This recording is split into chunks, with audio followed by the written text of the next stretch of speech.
So, welcome to all, and thank you for joining this call. I'm Domenico Vito, Rome based agency liaison officer of Global Climate Smart Agriculture Youth Network and Italian Focal Point.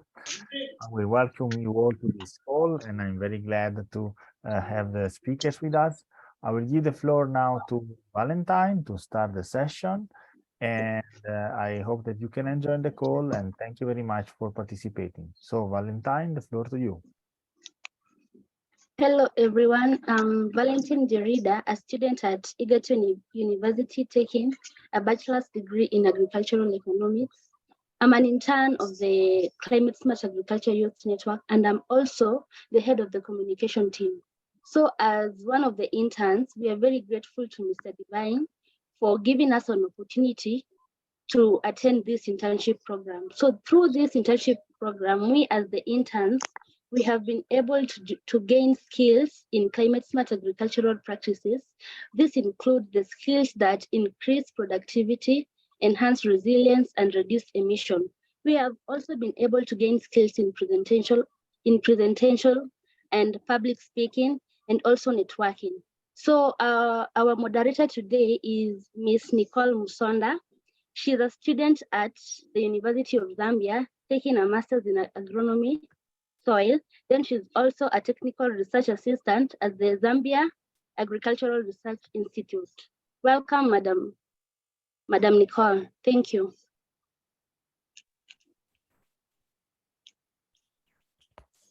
Hello, good afternoon, and I'm welcoming everyone as introduced by Valentine. Thank you so much for this opportunity that you've given to me. At this point of time, allow me to say a few things. Today we have a very interesting topic, which is how can young people take part in climate change action using science and technology and innovation. This is a very interesting topic as young people who have the future of this world in the near future. With the effect of climate change growing more apparently, innovation and technology are expected to play a major role in enabling nations. By the end of this session, our main objective would be how can we achieve in combating this climate change using science and technology and innovation. I welcome all the interns to this session and the other people who are in. Let me say that because of the time that we have within this session is very limited, I would encourage my fellow interns to introduce themselves, the institution where they're coming from in the in-chat box. And also by the end of this session, and if they have any comment or question, they can do so by writing in the chat box. Allow me at this time to introduce our today's speaker, who's Madam Dr. Elouafi, who's a chief scientist of Food Agriculture Organization of the United Nations and part of the FAO's co-leadership structure. With nearly 2 decades of experience in agriculture research and technology in Asia, Africa, and Middle East, Dr. Elouafi is a strong advocate for diversifying into neglected and underutilized crops. She's also an international known for the work on promoting use of non-fresh water in agriculture and the empowerment of women in science. Dr. Elouafi has been a member of various strategic expert panels and advisory groups. Her contribution to science and policy has been recognized with a number of prestigious awards and accolades, in particular the Excellence in Science Award from the Global Thinkers Forum. At this point of time, without wasting much of our time, allow me to introduce, to let Dr. Elouafi take the position now. I welcome you, Madam, and you can take the position, please. Thank you very much, dear, for the intro, and really pleasure to be with you today. I'm gonna share with you my screen so you could see the little presentation that I have prepared for you. And the presentation, really, the title says it all. How can young people take part in climate action using science, technology, and innovation? A pleasure to be with you today, and really pleasure to be talking to fellow African young scientists. And what I'm looking for is to seed with you a few ideas to get you more interested to stay in science or to do more of science, technologies, and innovation in order to fix the world. So let me first give you a little bit on how the SDGs progress is going on. So we are right now at the midway of the SDGs. So we have been in it 7.5 years. And this chart shows you a little bit how far we are. So at the midpoint towards 2030, many of the SDGs, unfortunately, are moderately or severely off track. So here it's a chart that shows about 140 targets that we have data for. So on these 140 targets, we have 12% only that are on track. Those are in green, the component on green. We have close to half that shows progress, but that are moderately or severely off track. And we have 30% that did not move at all, or rather regress back. And those are in the red, and the gray is the one that we have no data for. So we can see in SDG 2 on achieving zero hunger is largely stagnated or ever regressed. You could see SDG 13, for example, which is on climate action, that mostly saw fair progress, but acceleration is very much needed. In the 13, you see you got the yellow and bitter red and gray. And climate change has been one of the main factors that are hampering our efforts to achieve 2030, including SDG 2 on the zero hunger. And that really takes me to the next slide. The next slide says that if we want to get to SDG 2, if we want to have zero hunger, if we want to have less poverty, if we want to tackle the climate adaptation particularly, we need really to transform our agri-food system. And that's what FAO new strategic frameworks that cover 2022 to 31 is about.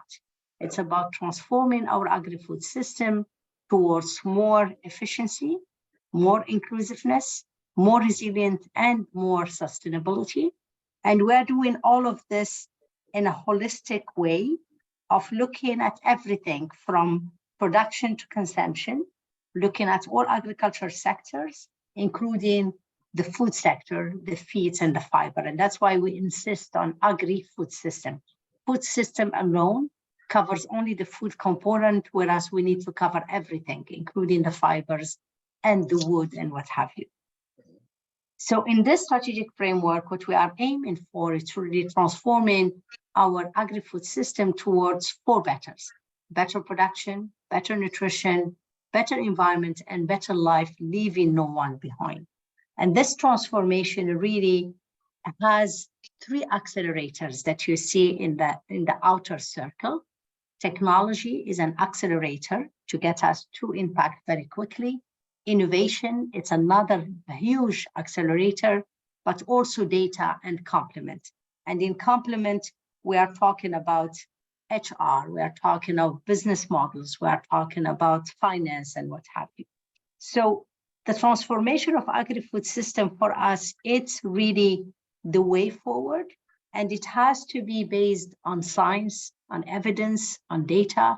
And that's why we build underneath it 2 strategies, a strategy on climate adaptation and a strategy on science and innovation. I want to also tell you that for us, we are custodian of about 24 SDGs, but the whole strategic framework mostly focuses on SDG 2, zero hunger, on SDG 1, no poverty, because you could tremendously reduce the poverty through agriculture. And the 10th, it's reduce inequalities, SDG 10.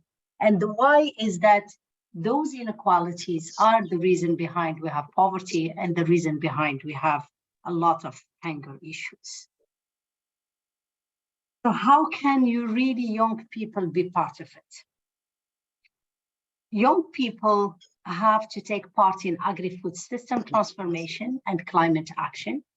Your role as young people, wherever you are, be it in Africa or somewhere else, is pivotal as agent of change and as the future managers of our agri-food system.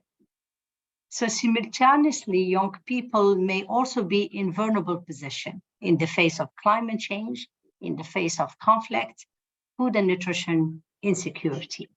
Young people between the age of 15 and 24 account for 1/6 of the global population, and almost 88% of those 1.2 billion young people live in least and middle income countries, and many of them in the African continent. So unfortunately, these are the very same countries that have a gap between existing science, innovation, and technologies and their accessibility and uptake at the local level. Science, technology, and innovation can accelerate the agri-food system transformation and socioeconomic development in these countries, but we need to use it. We need to make sure it is in the hand of the farmers. It is in the hand of the small-scale producers, be it a fisherman, be it a forester, be it a livestock person, or a crop production woman or man. So FAO Rural Youth Action Plan emphasized the need to strengthen rural youth capacities in adopting innovative approaches and technologies that will allow them to equally access sustainable jobs. Also, knowledge and ability to apply labor-saving technologies will definitely help a lot of small producers, particularly women. So we have to look really as young scientists in the African continent. How could you help a woman that produces any crop or any animal or any fish to really give her more time to do other things? So any technologies that can help her reduce the work, either in terms of hardship or in terms of time, it's very much needed. Many of the technologies are not adapted or are not scaled up in Africa. And the reason behind is that they are not customized for Africa. And most of the time, they are way too expensive for the African producers. The world is facing a lot of problems since few years now.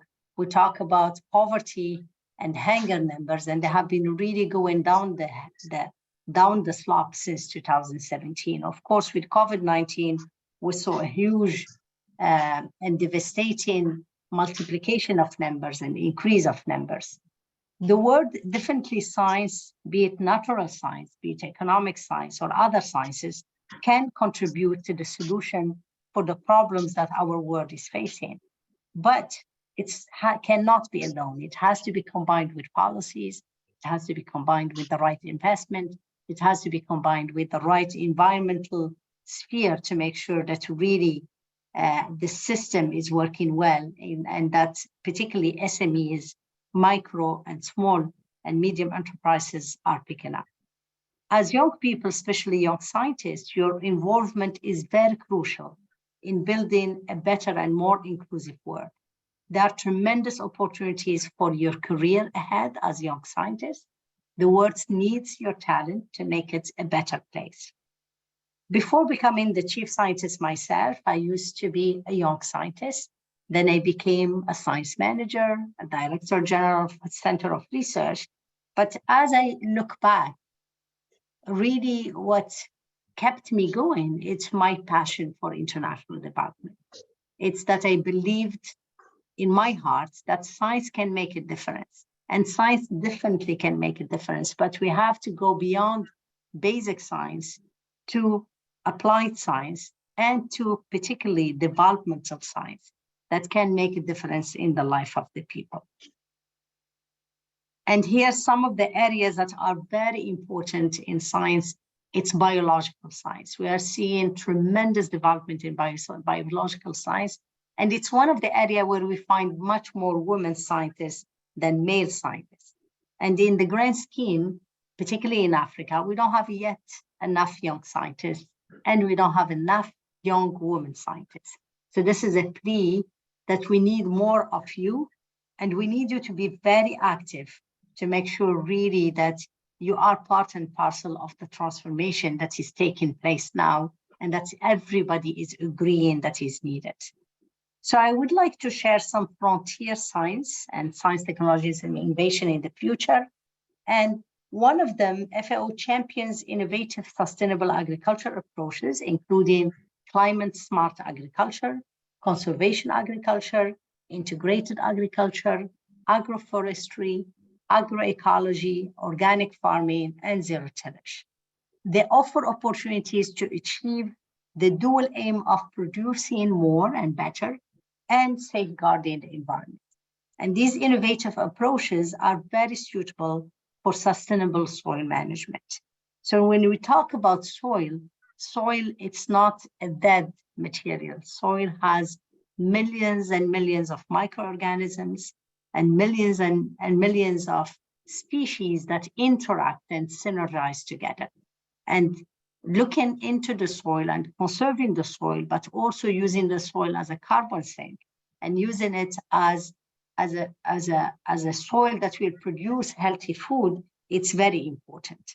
So now there is a huge initiative around soil, as finally there is a better awareness of the importance of soil as we are talking about producing more and producing particularly better, and using the synergic relationship between the different microorganisms in soil to produce the micronutrient and the macronutrient that the people need.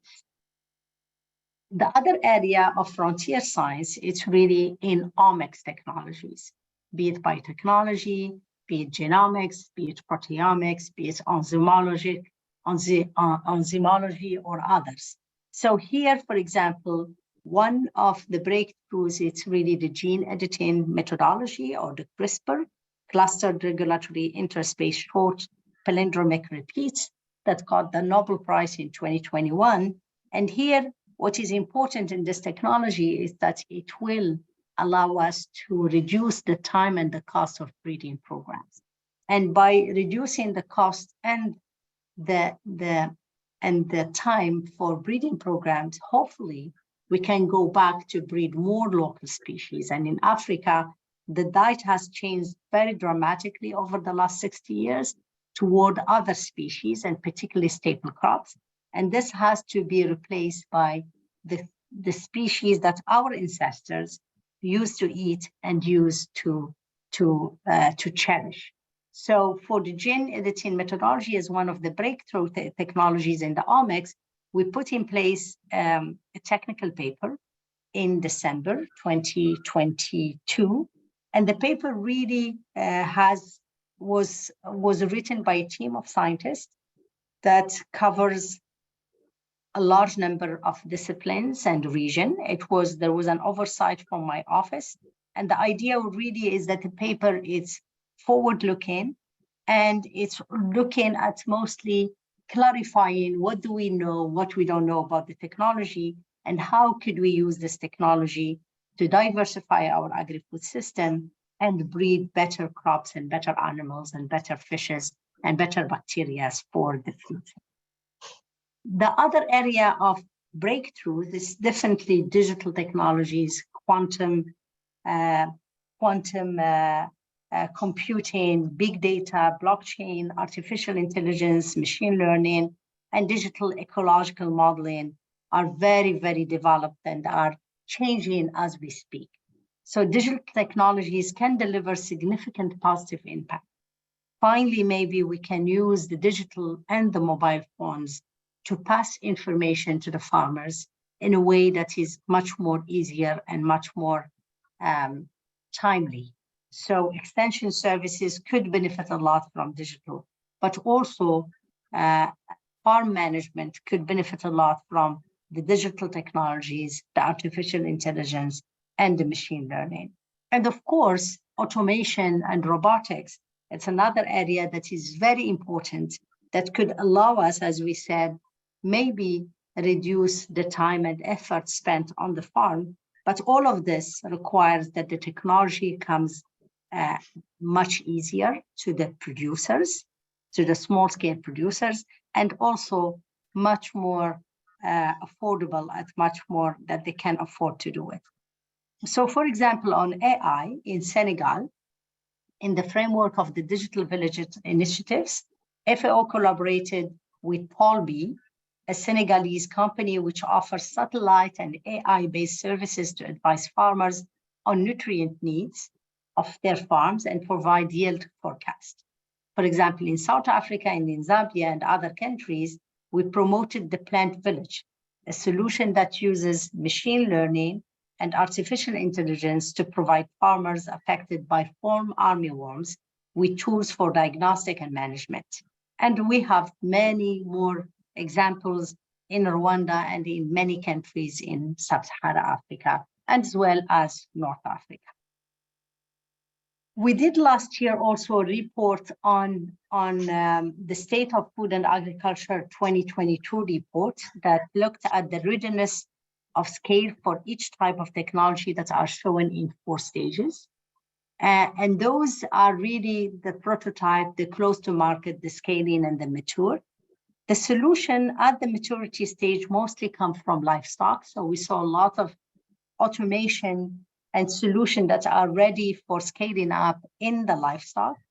The fully automated equipment and machinery adapted to animal production have great prospects in terms of cost saving and also in raising productivity. And there is similar automation, it's still at prototype phase for aquaculture, for example. So this is a methodology to see how could we really use automation as a methodology or as a tool to move forward and to speed up the development. However, in all of this, I would like to emphasize that our effort to put the world back on track to achieve the SDGs should not leave anyone behind. We must include women.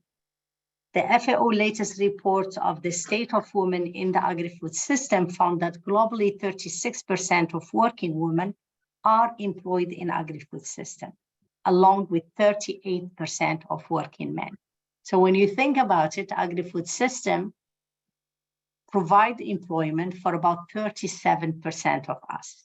And within that 37%, we have 36% of the women that are working agri-food system and 38 from men. So the number is very close. Agri-food system are a greater source of livelihood for women than men in the least and middle income countries.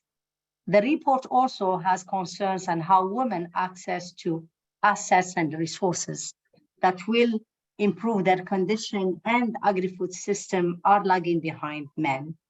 In the agri-food system, women are lagging behind men. So it's the same rhetoric that we have been talking about for many, many years. And that's access to finance, access to land, access to resources, which we are not seeing that is getting better. One number that got better, it's actually in terms of accessibility to internet. So 60% of women in low and middle income countries has access to mobile internet versus only 44% in 2017. So there is some positive changes in terms of accessibility, and we hope that accessibility to internet will translate in higher wages and more income for women.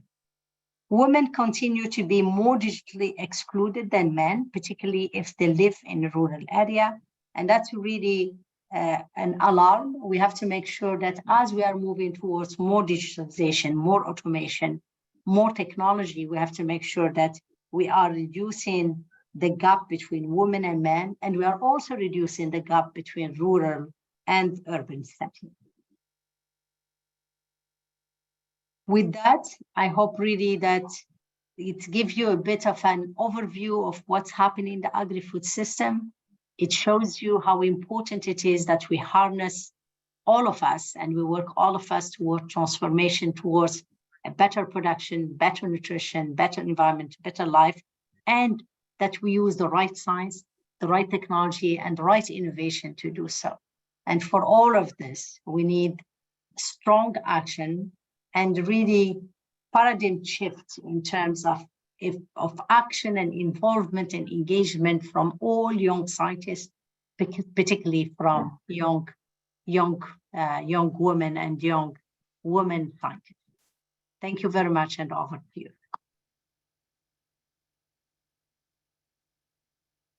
Thank you so much, our speaker, for the wonderful and educative presentation. We as youth, we have been encouraged to take part in the agri-food transformation. So I'll now invite the floor for any question or comment. So Antoinette, do you have any question or comment? Antoinette Nekesa, any question or comment?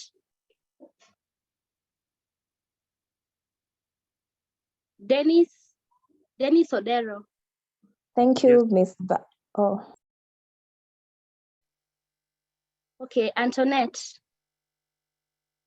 Thank you, Ms. Valentine, for this opportunity. My name is Antoinette Nekesa Muhwana. I'm a student from Egerton University, Kenya, and one of the interns from the Climate Smart Agriculture Youth Network Global. First of all, I would like to thank Dr. Elouafi for the wonderful presentation, for the wonderful engagement and the sharing of the right technologies and innovations. Today, I've been able to learn a lot in terms of our role as youths, as the young scientists, in terms of transforming the agri-food systems. And also, we have seen the importance of also women in this transformation of the agri-food system. And I'm also happy that GSAN at large is running with the flagship of WASA, which shows that we are also aiming to increase the role of women in agriculture. Thank you. Okay, to you, Dennis Odero. Thank you so much, Valentine. First, I appreciate Dr. Elouafi for the wonderful presentation. And I also reading his bio, and I appreciate her work on promotion of neglected and underutilized crops. And also I've seen he has interest in women, empowerment of women in science. And so I'm sure the women here are in safe hands. I have one question. Reading about her bio or about on the neglected crops and underutilized crops, what is the significance of the underutilized and neglected crops on the environment and climate condition? Thank you.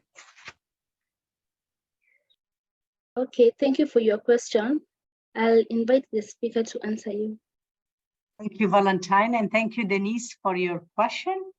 Definitely, going back to a more diverse agri-food system will be better for the environment. What we did over the last few years, and particularly after the famine in post-World War II, is that we focused only on few species.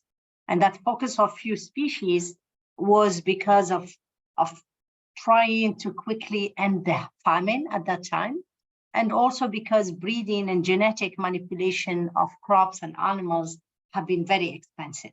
And that got us really to only focus on few.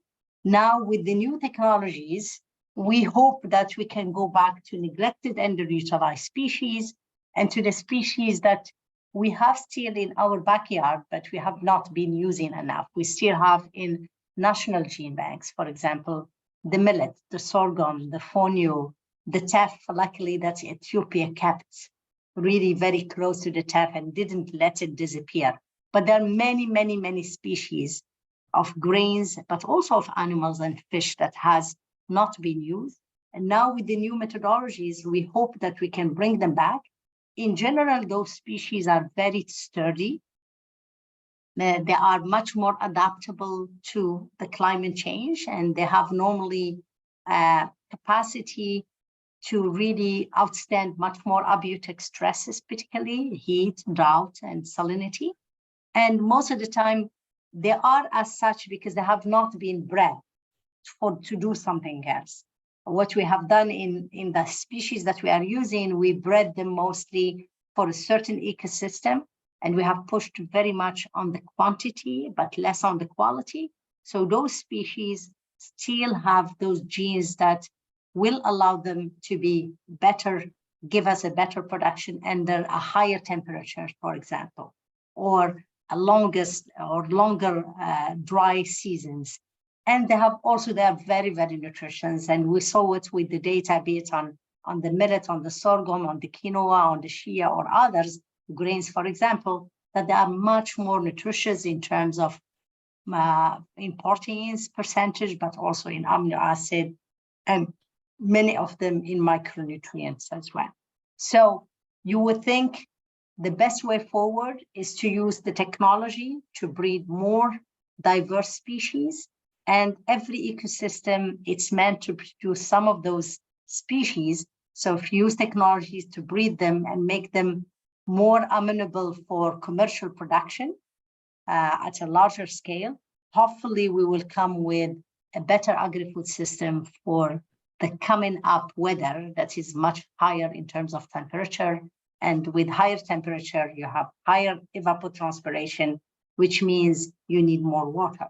So the ecosystem and the change in the weather should push us to put more investment in breeding those neglected underutilized species and bringing them back to production because of their adaptability to climate change, but also their nutritious features. Over to you, Valentine. Okay, hope Mr. Dennis, you've been satisfied with the response. Yes, thank you so much, Dr. Elouafi. Okay, Mr. Francis from University of Kabianga, do you have any question or comment?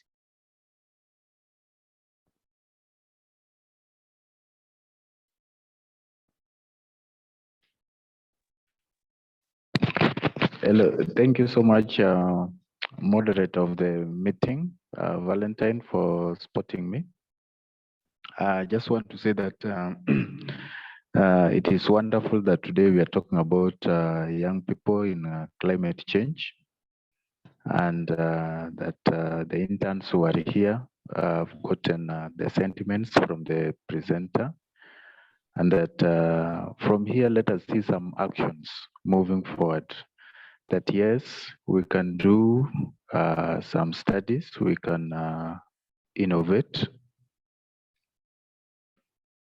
There are so many publications in the shelf. How I wish that an intern can pick one publication, thesis, and so on from the university libraries, and just make some action out of them. Otherwise, thank you so much. Okay, you're welcome. Emmanuel Wafula, please present your question. Yeah, thank you so much. I want to start by thanking our speaker today. It has been very insightful and informative session. However, I have a question. In the current state, that is, we are talking about technology and innovation in agriculture. And in our country, like Kenya right now, there is a huge controversy regarding genetic modified organism, or the GMO. How can be an effective solution in such a scenario to actually to reduce this controversy, or to make people understand that what we are doing is a step in fighting food security, fighting food insecurity, and increasing food nutrition in the country. Number two is that we have a lot of information from the researchers in the field of agriculture, and I would like just to ask, how are we going to try and reduce, or rather to to organize the data that is available in the field. Thank you.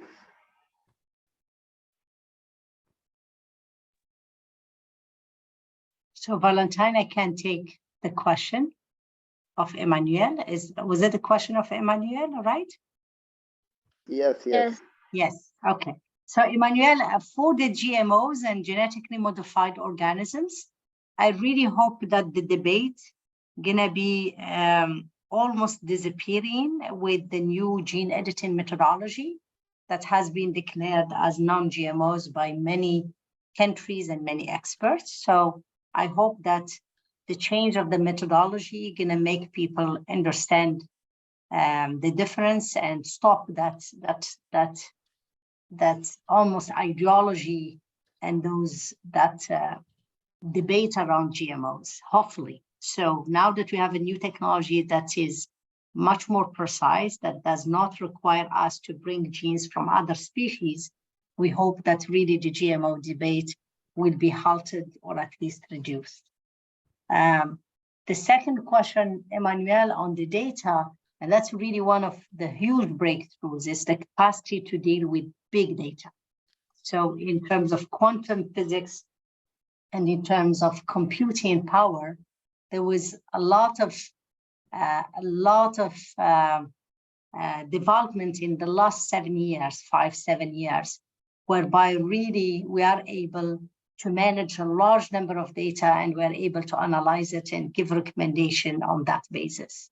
So there is a number of new developments happening in terms of using satellite data, in terms of having a better capacity, in terms of modeling as well, to reduce the cost of ground truthing that was very expensive when you use satellite data, for example. So then with that, I hope that there will be a layer of application that will be developed that will make it easy for farmers to have real-time data and to allow them to use better their resources and to manage better their farms and their farming systems.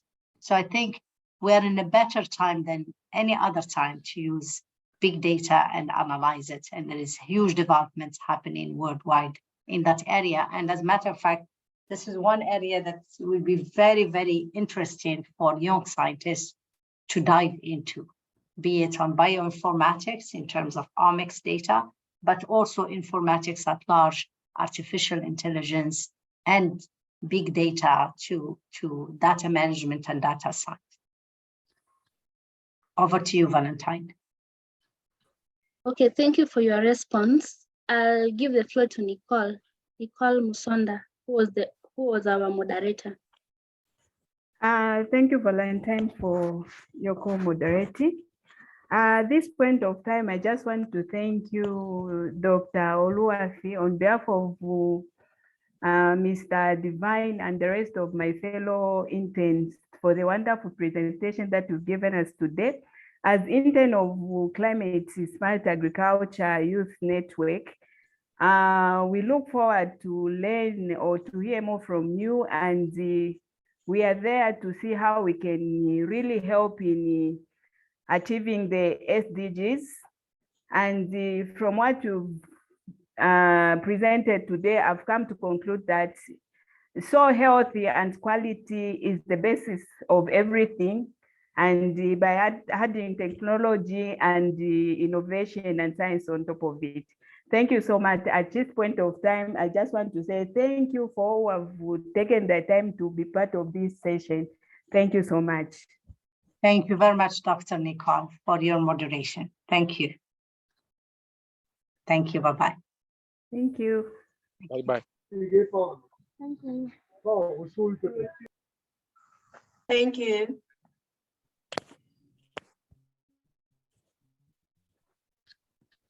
Thank you.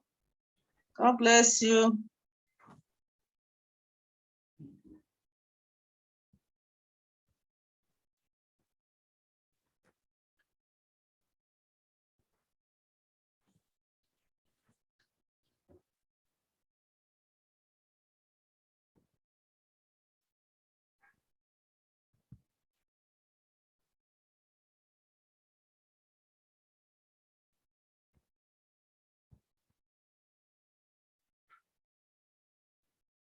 you.